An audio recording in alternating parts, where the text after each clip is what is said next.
खींचो ना कमानों को ना तलवार निकालो, खींचो ना कमानों को ना तलवार निकालो, जब तोप मुकाबिल हो तो अखबार निकालो। जी हाँ, यह बात कही गई है पत्रकारिता के विषय में। नमस्कार, मेरा नाम अकील है और एक नया प्रयास भी करते हैं हम इस चुनावी दौर में कि साधारण रूप से कुछ बातों को मैं आपको समझाने का प्रयास करूं। वो बातें हैं कि सीधे सीधे मुद्दे पे आता हूं कि आखिर ये नेता कहां से इतना पैसा लाते हैं कि ये साड़ी, कंबल, कपड़े और तरह तरह के गिफ्ट बांटते हैं चुनाव के समय। यहां तक कि जब चुनाव अभी पास आएगा, 17 नवंबर को यहां चुनाव है, तो आप देखिएगा उसकी एक रात पहले एक एक वोट का 500-500 रुपए तक बांटते हैं। एक परिवार में यदि 5 सदस्य हैं तो 2500 का लिफाफा पहुंचता है। इतना पैसा आता कहां से है? इसको जानने से पहले आपको कुछ चीजों को जानना पड़ेगा कि टैक्स क्या होता है। अब टैक्स या इस तरह की कठिन बात जब भी आती है तो प्रत्यक्ष कर, अप्रत्यक्ष कर और जीएसटी इस तरह की बात करके कहीं ना कहीं बोझिल कर देते हैं और एक आम आदमी साधारण तरीके से नहीं समझ पाता है। तो हमारा प्रयास है कि हम एक अलग ढंग से समझें। तो आइए सीधे मुद्दे पे बात करते हैं। मैं इसको समझाने के लिए आपको शुरुआत से एक उदाहरण देता हूं। मान लेते हैं कि हम लोग मंगल ग्रह में जीवन संभव हो गया है और आसानी से आ जा सकते हैं। अब वहां हम एक देश बसाना चाहते हैं। उसके लिए हम यहां से 1000 लोगों को ले जाते हैं। सभी को पर्याप्त पैसा और सब तरह के लोग हैं उसमें, मजदूर से लेकर के इंजीनियर से लेकर के हर कोई है। तो वहां पर सबसे पहले सबको दिया जाएगा कि आप अपना अपना घर बनवा लीजिए। तो भाई अपना अपना घर तो सब बनवा लेंगे। अब सवाल ये उठेगा कि जब वो 1000 नागरिक वहां पर के सड़क से चलेंगे, उस सड़क को कौन बनवाएगा? रात को सड़क में अंधेरा रहेगा तो उसकी लाइट कौन लगवाएगी? दो लोग के बीच में झगड़ा होगा तो उसको कौन सुलझाएगा? तो इस तमाम तरह की चीजों के लिए एक उपाय किया जाएगा कि सारे लोग चंदा कर लें और चंदे की रकम को किसी एक व्यक्ति को या कुछ व्यक्ति को दे दें कि वो उसे खर्च करे। तो किसी को भी कैसे दे देंगे? तो कई लोग तैयार हो जाएंगे, मैं इस पैसे को लेने को तैयार हूं, खर्च करने को तैयार हूं। तो उसका उपाय क्या किया जाए कि कोई विवाद ना आए?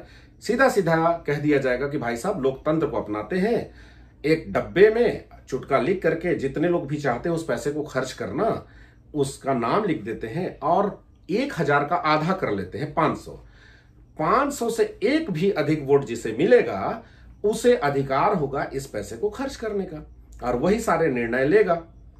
अब वहां जरूरत पड़ेगा कि भाई दो लोगों के बीच में झगड़ा हो तो कोई ऐसा ना हो कि ताकतवर गरीब को दबा दे। तो इसके लिए हम लोग पुलिस नियुक्त करेंगे। तो पुलिस को नियुक्त करेंगे तो फिर से पैसा कलेक्ट करेंगे, चंदे की उस रकम से उसको तनख्वाह देंगे। जज की नियुक्ति करेंगे, उसे भी तनख्वाह देंगे। जो कुछ भी होगा सार्वजनिक, उसके लिए चंदा करेंगे। चंदे के इसी रकम को टैक्स कहते हैं और ये जो नियम बनाए हैं उसी को कहते हैं संविधान और कानून। ऐसे ही चलता है हमारा देश।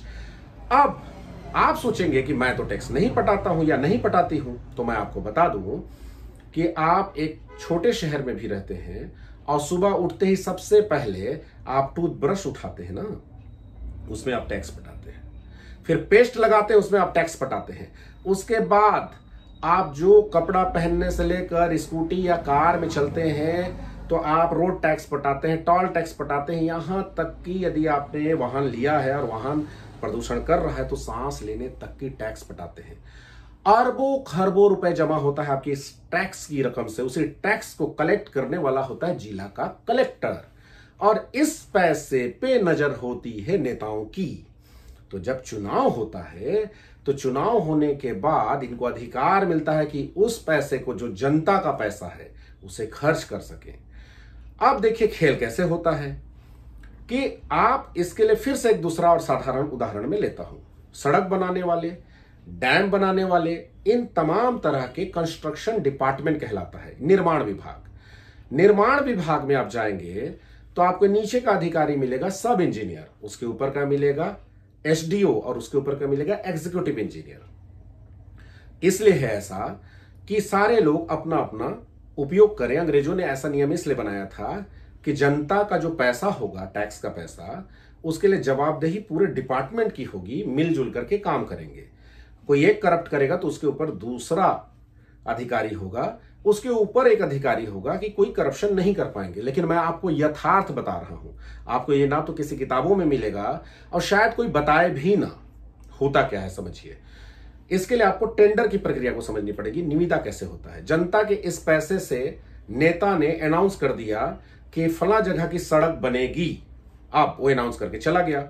अब सब इंजीनियर जो पीडब्ल्यूडी विभाग का होगा वह एस्टिमेट निकालेगा कि भाई इतना उसको मिट्टी खोद के पुराने सड़क को फेंकेंगे, फिर उसके नीचे मिट्टी डालेंगे, फिर उसमें इतना आपका लगेगा बिटुमिन, या अगर सीसी रोड है तो इतना सीमेंट लगेगा, इतना बालू लगेगा, पूरा एस्टिमेट निकालेगा। मान लिया साधारण रूप से समझाने के लिए 1 करोड़ रुपए का उसने अनुमानित लागत बनाया।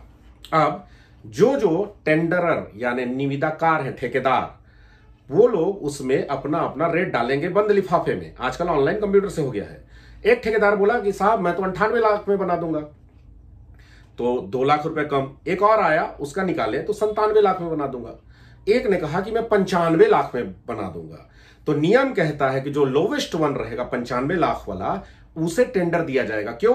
क्योंकि जो अतिरिक्त 5 लाख सरकार का बचेंगे उससे कोई छोटा स्कूल बनाया जा सकता है, कुछ और बनाया जा सकता है। अब 95 लाख में काम हो जाना चाहिए, गुणवत्ता का सड़क बनना चाहिए, और आपको उसको सड़क को आप उपयोग के लिए। लेकिन नहीं, ऐसा नहीं होता। जरा ठहरे। सबसे पहले 95 लाख के उस सड़क को काम शुरू करने वाले को कहते हैं अप्रूवल लेना। तो मंत्री के पास चढ़ावा चढ़ाते कमीशन, नहीं तो वो पास ही नहीं करेगा, उसमें कई कमियां निकाल देगा। उसके बाद जब सड़क ठेकेदार बनाता रहेगा तो आपको कमीशन का एक रेट बता रहा हूं। सब इंजीनियर सबसे नीचे का अधिकारी है, उसका है 5%। उसके ऊपर एसडीओ है, उसका होगा 3%। उसके ऊपर बड़ा अधिकारी है तो उसका होता है 2%। जब मुझे सबसे पहले ये बात पता चला तो मैं कहा नहीं, बड़ा अधिकारी का तो अधिक रहता होगा भाई, कमीशन है तो बताया गया कि देखिए इकोसिस्टम समझिए, अलग से इन्होंने बना रखा है। सब इंजीनियर सबसे छोटा है, नीचे दर्जे का मातहत कर्मचारी है या अधिकारी है, तो उसको 2 ही सड़क बनाने का मिला हुआ है परमिशन, कि वो 2 साइट इंचार्ज उसे कहते हैं। तो 2 जगह से 5% 10 लाख रुपए कमा लेगा। एसडीओ है तो उसको 5 साइट मिले हुए हैं, तो 5 में 3 लाख रुपए 15 लाख कमा लेगा। और जो एग्जीक्यूटिव इंजीनियर है जो 2% है, उसको 10 साइट है उसके अंडर में, उसको पावर है कि 10 जगह की सड़कें बनवाएगा। तो 2% के हिसाब से वो 10 जगह का 20 लाख रुपए कमाएगा। सोचिए कमाल की बात, ठेकेदार को कुल पेमेंट 60 लाख रुपए मिलेगा, सारा कमीशन काट के। अगर मेरी बात में तनिक भी झूठ हो या कोई मिश्रण हो, समझाने के लिए भले मैंने साधारण उदाहरण लिया है, तो आप किसी भी ठेकेदार से पूछ लीजिएगा। अभी वर्तमान में इनका क्या रेट चल रहा है मुझे नहीं पता, लेकिन 60 लाख ठेकेदार को मिलेगा। तो आप ये बताइए मुझे कि 95 लाख रुपए वो टेंडर लिया है, 60 लाख रुपए लगभग उसको मिलेगा। तो ये जो 35 लाख रुपए है वो कहां से लाएगा? स्वाभाविक सी बात है, अगर सीसी रोड है तो 4 बैग सीमेंट की जगह वो 2 बैग डालेगा। अगर डामर का रोड है तो थोड़ा उसमें जो इमल्शन का ऑयल है जो सबसे महंगा उसको कम डालेगा, या खुदाई 5 फीट करनी है 3 फीट करेगा। वो जो पुल बनता है नदी में, तो उसके अंदर जो दिखाई नहीं देता हमको और आपको, तो नियम होता है कि काफी अंदर दूर तक पुलिया को बनाया जाता है, वहीं तक नहीं बनता जहां तक नदी का बहाव है। तो उसमें कहीं ना कहीं चोरी करेगा, जिससे क्या होता है, इसीलिए डैम या टूटते हैं और पुलिया बहती है। तो ये भ्रष्टाचार से ऐसे कमाई होती है। फिर मंत्री और नेता, जब कोई बड़ा नेता आता है, फोन कर देते हैं कि भाई स्वागत द्वार बनाना है किसी भी इंजीनियर को। ये मैंने एक उदाहरण दिया है छोटा सा। विधायक मद की राशि, आने वाला बजट, योजनाओं के पैसे, इन तमाम तरह की चीजों में जम के भ्रष्टाचार होता है। और यदि कोई आरटीआई लगाता है तो उसको सबसे पहले पैसे से सेट कर लेंगे, पैसे से नहीं होगा तो डराया जाएगा, और डराने से नहीं होगा तो हत्याएं हो जाती हैं। सेम पत्रकार भी होता है, पत्रकार को अगर वो पैसे से मान गया तो ठीक है, डर गया तो ठीक है, और नहीं डरा तो अन्य पत्रकारों की हत्याएं भी होती, झूठे एफआईआर भी होते हैं। तो ये पूरा सिस्टम हमारे यहां चलता है। अब उस पैसे को नेता बहुत अच्छे से जानते हैं कि भाई क्या करें, अब हमारा चुनाव है, 5 साल तो हम गए नहीं, कोई काम तो करा नहीं है, आपको गिफ्ट बांट देते हैं और उसके बाद आप वोट दे देते हैं।